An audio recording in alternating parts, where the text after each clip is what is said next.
porque al momento de nacer, nosotros no nacemos ni con existencia ni con esencia, simplemente existimos.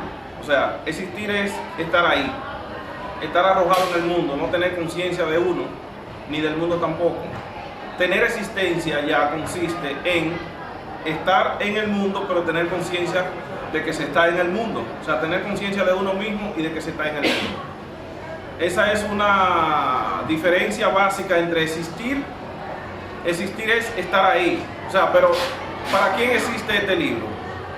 ¿Para él mismo o para nosotros? Para nosotros, evidentemente.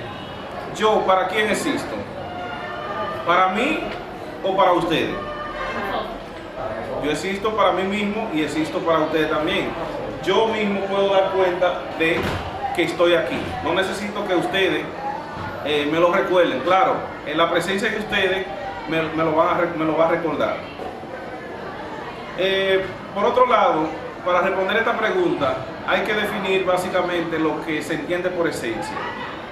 Esencia es el conjunto básico, el conjunto de características que posee un objeto o fenómeno.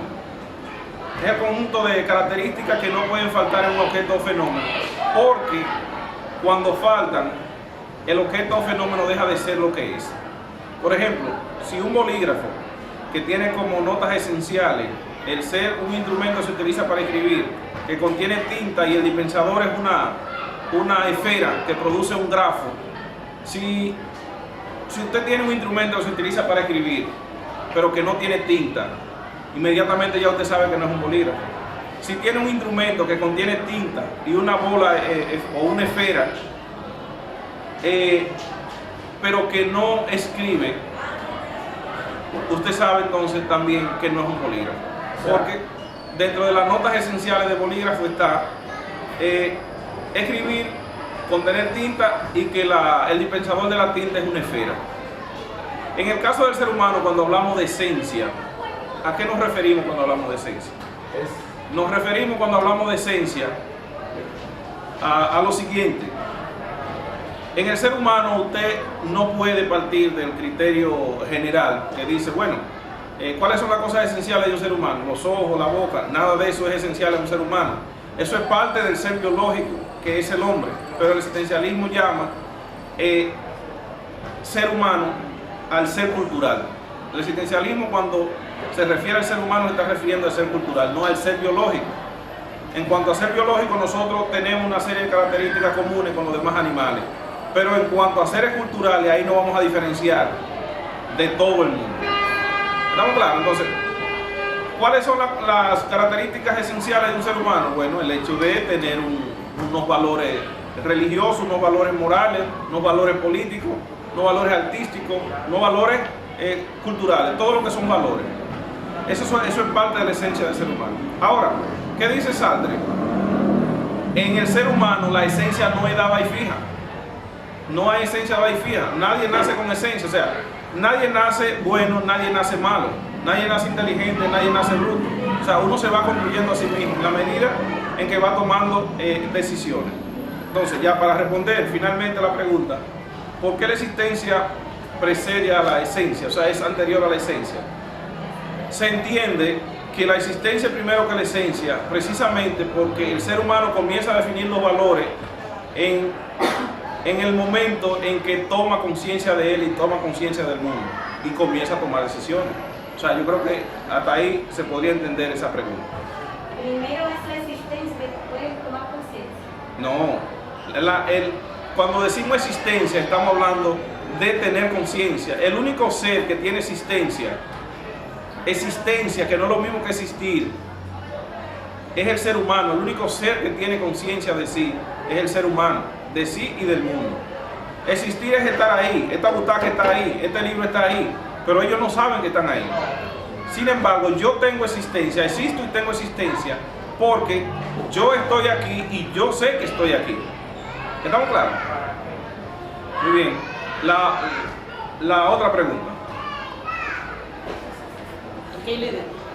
Defina el concepto naturaleza y diga si existe una naturaleza humana. Bien. Cuando hablamos de naturaleza humana, primero tendríamos que entender el concepto naturaleza.